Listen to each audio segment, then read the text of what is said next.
Kalau nak berjaya itu senang, pasti ramai orang, pasti semua orang berjaya.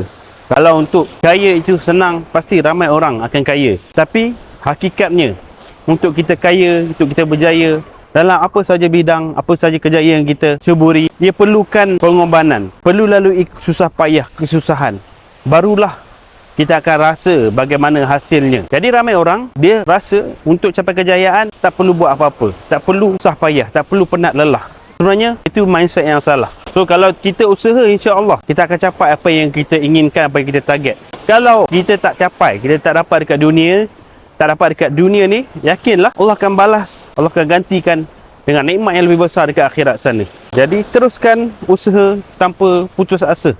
Jangan pernah berputus asa dengan rahmat Allah, dan sentiasalah bersangka baik dengan Allah, sebab sangkaan itu adalah doa. Kata-kata yang baik adalah doa, sangkaan pun doa. Jadi sentiasa berkata yang baik, sentiasa bersangka baik. InsyaAllah kita akan capai kejayaan.